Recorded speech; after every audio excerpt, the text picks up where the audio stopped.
咁今日我哋嘅奉獻時刻，讓我哋一齊讀喺哥林多後書9章10至11節。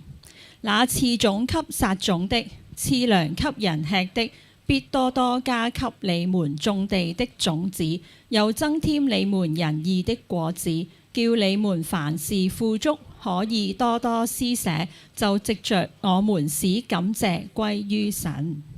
神唔單止賜農夫種子，更加係賜糧。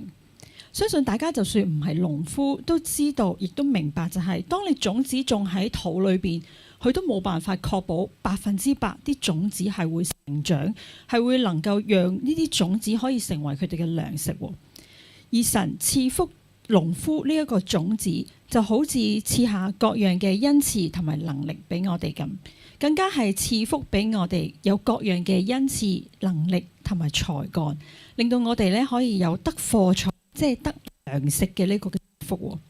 而且神賜福豐富到係讓我哋能夠有捐輸嘅能力，令到我哋可以享受到收成嘅歡樂。而呢一節經文呢，亦都表明咗奉獻錢財嘅2大功效。一就係讓我哋手裏邊呢有行善嘅能力，必可以加多。第二呢，就係讓我哋能夠積存喺天上面嘅義果，亦都必會增添。咁當我哋錢財上越能夠去為主去忠心做呢個管家嘅時候，主呢一定會將更多錢財託付俾我哋每一個。Amen， Amen。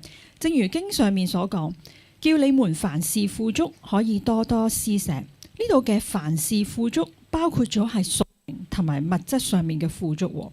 咁因此可以多多施捨嘅呢，唔單止指嘅係物質上面嘅施捨，亦都係講緊嘅係靈性上面一啲嘅供應。感謝主，讓我哋一同禱告去感謝神嘅賜福同埋供應。主耶穌，我感謝讚美你，你就係嗰一位由歲首到年終都看顧賜福俾我哋嗰位。你唔係單單俾我哋富足咁簡單，係凡事都富足。主啊，你深知道我哋每一個嘅需要，我哋嘅需用，無論係金錢、能力、人際關係等等，你都賜福俾我哋。主啊，我感謝讚美你。主啊，亦都求你幫助我教會嘅牧者領袖，能夠善用每一分嘅奉獻，都用喺建立神你國度嘅事情上，叫更多嘅人能夠聽到福音，認識你。主，我哋多謝你，讚美你，聽我哋禱告，奉耶穌基督嘅名。阿們。咁我哋奉獻呢有4個方法，第一就係轉數快，第二就係直接轉賬去到中國工商銀行，而第三就係支票郵寄嘅方式。記得抬頭係要寫 Alpha Assembly Limited 愛群職場教會有限公司，而第4呢，當然係可以咧將你嘅奉獻投入喺後面嘅奉獻箱裏邊。